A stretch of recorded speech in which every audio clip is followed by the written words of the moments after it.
果用人工智能通关我的世界会怎么样呢？首先，我们随机创建一个存档，必须要开启作弊，因为人工智能依靠的就是指令。进入游戏之后，人工智能立即开始工作。虽然这是一个极其糟糕的出生点，人工智能的选择竟然是开始徒手撸羊。虽然是徒手攻击，但是每一次出手都是非常的精准。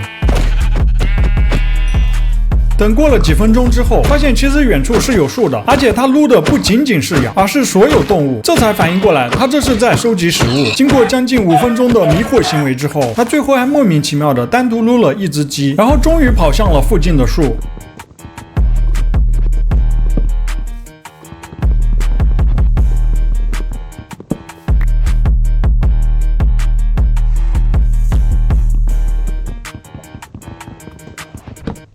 收集了3个木头，光速做出木镐，然后直接向下挖去，开始收集原石。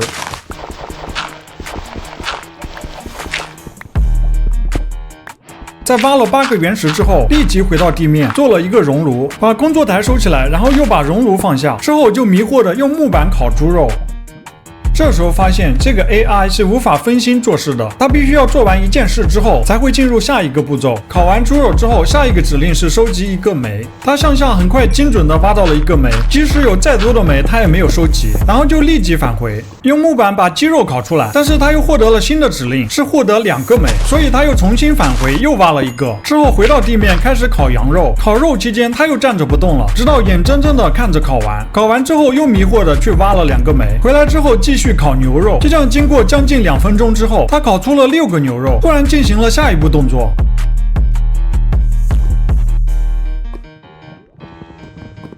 原来是撸了1个木头做了1张床。天黑睡觉是很正常，但是他睡觉之前的准备工作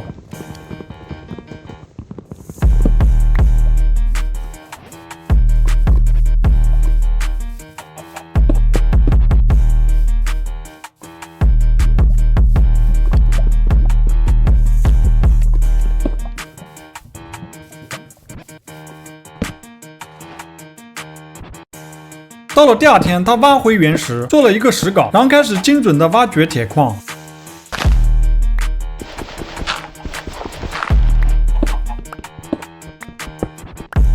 目标方块全部是用绿色方框表示的，他就这样以最短的距离向目标前进，挖到了8个粗铁，回到地面开始熔铁。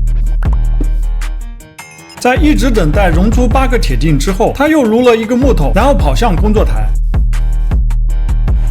做了1把铁剑和2把铁镐，至于为什么是2把铁镐，到后面你就知道了。在锁定目标方块之后，他开始用铁镐向下挖。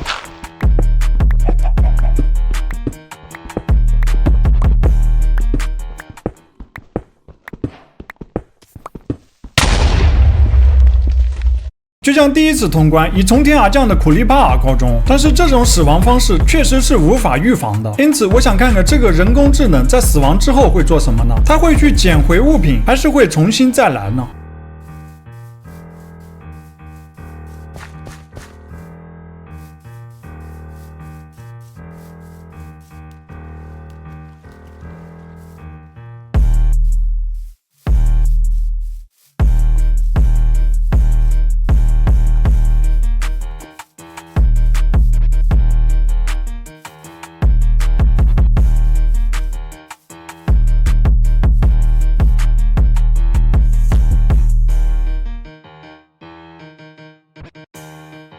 最终在经过多次计算之后，他竟然又开始撸木头，之后又开始收集羊毛，做了1张床。此时时间已经到了晚上，他没有任何护甲和武器，他会如何度过呢？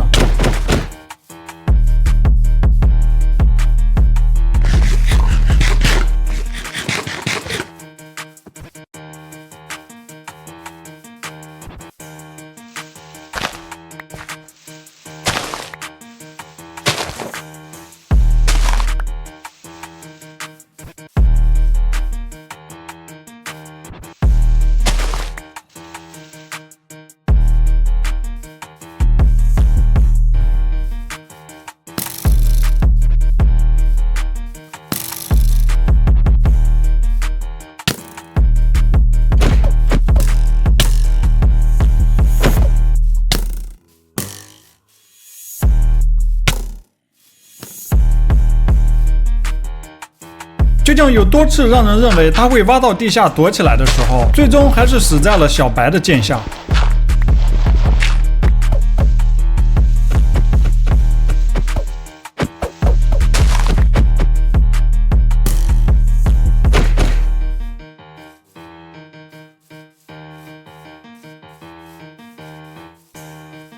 也许是这个存档的出生点太难了，所以我决定给这个机器人找一个比较好的出生点。经过多次的尝试，终于在之后的第11个存档，出生点出生在了村庄附近。进入游戏，它就径直的走向村庄。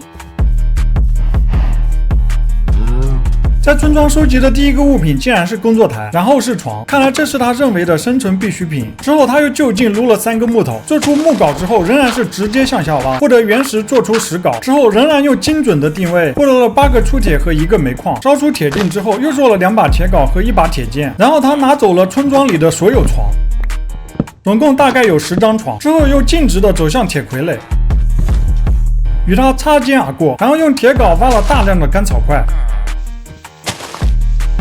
制作了51个面包当做食物，之后思考了一会，然后开始向下挖。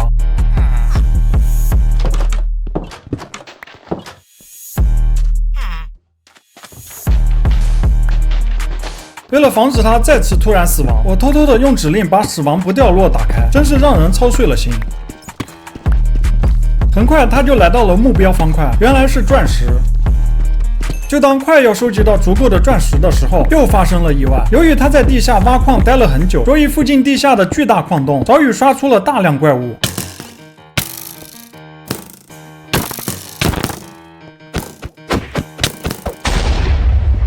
幸亏给他开了死亡不掉落。到现在我们已经知道了这个机器人的基本套路。我现在倒是好奇他在下界又会怎么样呢？以及他又会如何攻打末影龙呢？他回到村庄先睡了一觉，之后又按照原来的路线重新开始挖钻石。在收集了33个钻石和4个金矿之后，突然卡到了半路一动不动。在经过漫长的40秒左右之后，我终于忍不住帮他打开了背包。才发现他好像陷入了纠结之中，犯了选择困难症，好像一直在考虑扔哪种东西。当我重新关闭背包，他随便扔了一个东西，才重新开始工作。回到地面，做出了钻石甲和金靴，还多做了一个钻石护腿。之后又进入地下挖了一些钻石和铁。此时在有准备的情况下，怪物已经很难再伤害到他。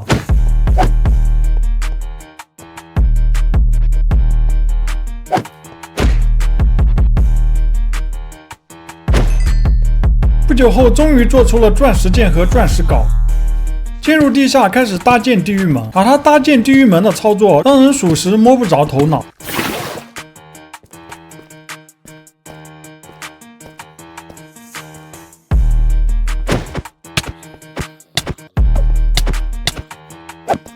每次他都要经过一个刷怪龙去拿岩浆，而且其实在他搭建地狱门更近的地方就有岩浆，而且更加迷惑的是，他搭建地狱门的地方根本就不是一个开阔地带。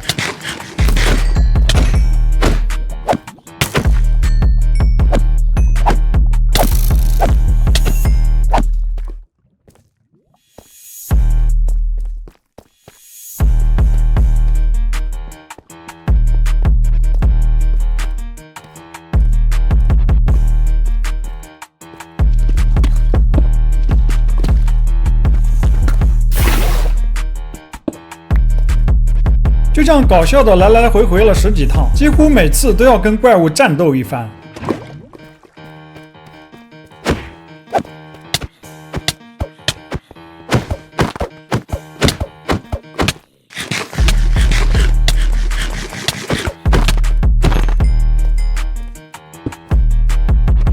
最终终于浇筑出了地狱门，进入了下界。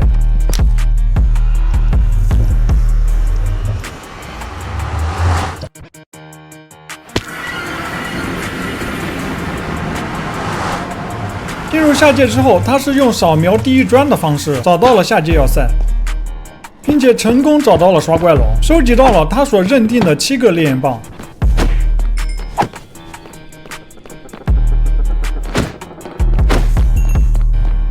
这个家伙在攻击猎人的时候非常的一根筋，甚至都追到了岩浆海上面，他非要打死那一个猎人。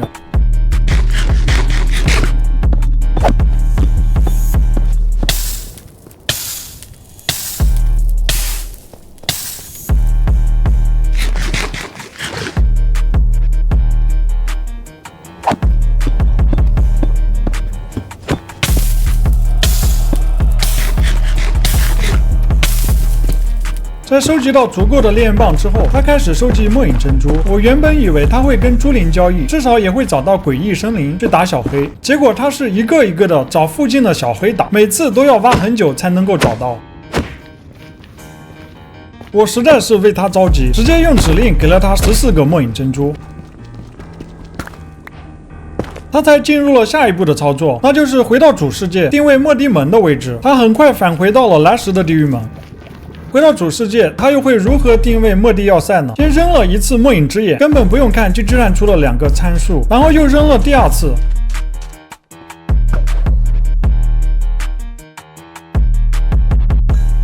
这样就计算出了坐标。他重新回到下界，还带走了10个黑曜石，开始从下界前往目的地。之后就来到坐标，找到了末地要塞和末地门的位置。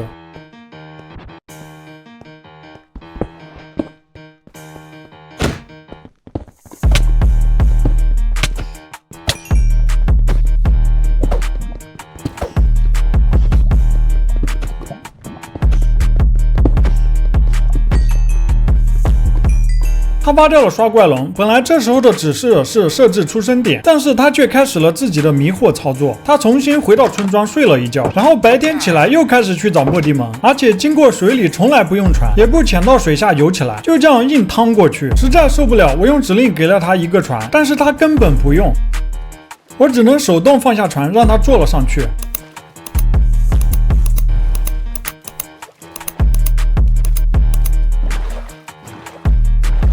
还好他自己是可以划船的，但是他仍然在末地门附近和村庄的床之间来回的不断走来走去。为了不浪费时间，我手动按照他的指令将他的床增加到了11张，并且强行在末地门附近设置了出生点，又给了他一些食物和线，防止他会做工，然后强行将他带入了末地。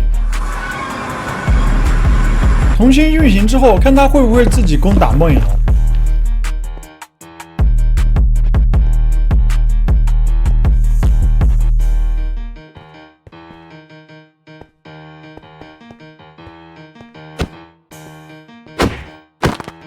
他竟然是先击杀小黑，又收集了1个末影珍珠，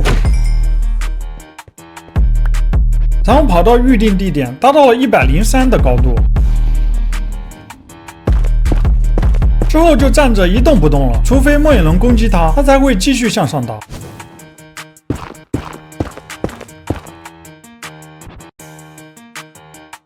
就像经过漫长的等待之后，由于末影龙的攻击，他已经达到了非常高的高度。就当以为他是不是就会傻站着的时候，他终于有了下一步的动作。